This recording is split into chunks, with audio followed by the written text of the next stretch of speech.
नमस्कार, जय श्री राम और happy Vijayadashami to all of you.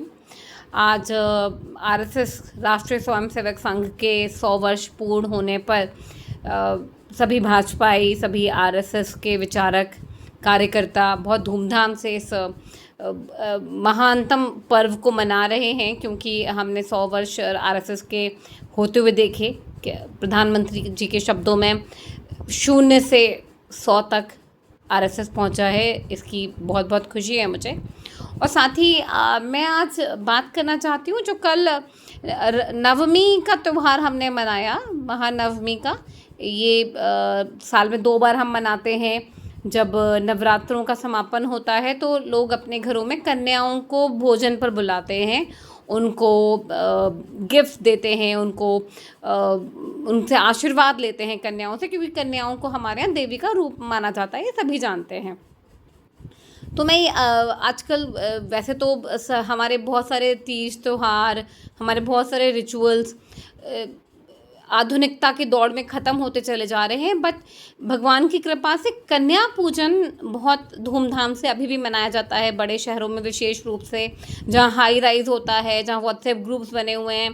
तो छोटे छोटे बच्चे, हर घर के बच्चियाँ, कन्याएं सज धज के पूरे अपने सोसाइटी में हर घर में जाती हैं। वहाँ उनका बहुत ही दिल से हार्दिक स्वागत होता है और वो बहुत एंजॉय करती हैं।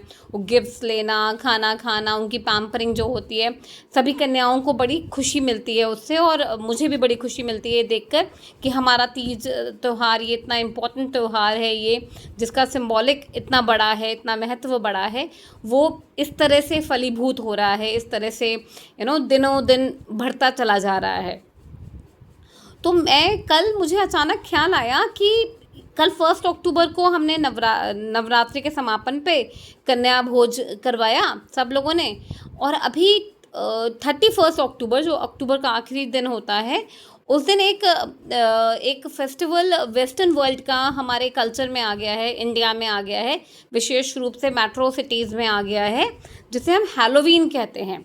तो हैलोवीन में क्या होता है? हैलोवीन में भी सारे बच्चे जो होते हैं वो सोसाइटी के, कॉलोनी के, सारे अपने नेबर्स के घरों में जाते हैं और वहाँ पर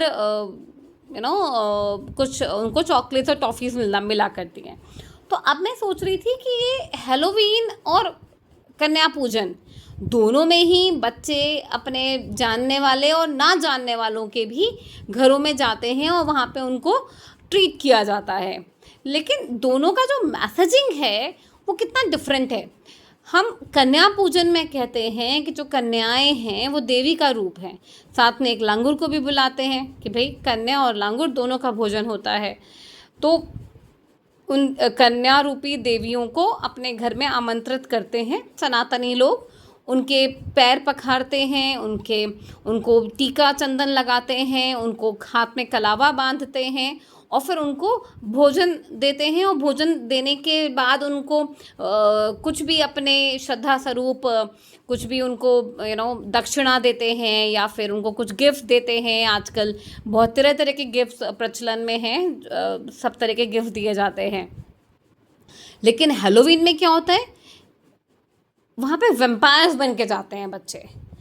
वहाँ पर दे बिहेव लाइक दोज राक्षस, हॉरर लुक लेकर जाते हैं।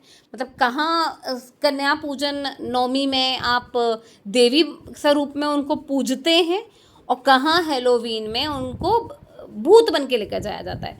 अच्छा, कन्या पूजन में देवियों को पूजा जाता है, उनको खाने पीने के लिए दिया जाता है और फिर उनसे ये भी कहा जाता है कि भाई आप हमें आशीर्वाद दो।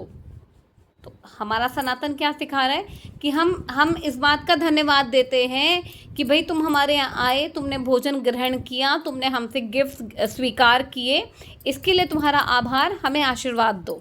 और वेस्टर्न कल्चर क्या सिखा रहा है? you horrify your face, go and scare people, and then against the scaring you ask for the treat कि भाई हमें दो। तो वहाँ मांगना सिखाया जा रहा है, छीनना सिखाया जा रहा है। और हमारे यहाँ देना और देने के प्रति भी आभार कि आप हमसे ले रहे हो, इसका बहुत बहुत आभार। तो कितना अंतर है सनातन धर्म का, अगर हम किसी और धर्म से कोई कंपैरिजन नहीं है, बट देन कितना अंतर है। एक ही महीने में ये 2 त्यौहार मनाए जा रहे हैं, इतना अंतर, मतलब ये अंतर हमें बेसिक सिखाता है कि सनातन में और किसी भी और धर्म में हम जो संस्कार अपने बच्चों को दे पा रहे हैं वो कितने अलग हैं, कितना डिफरेंट है। सो इसी नोट पर मैं आज का अपना आप लोगों के साथ बातचीत ख़त्म करती हूँ। ज़रा सोचिएगा इस बारे में, कितना अंतर क्यों है। Thank you. जय श्री राम।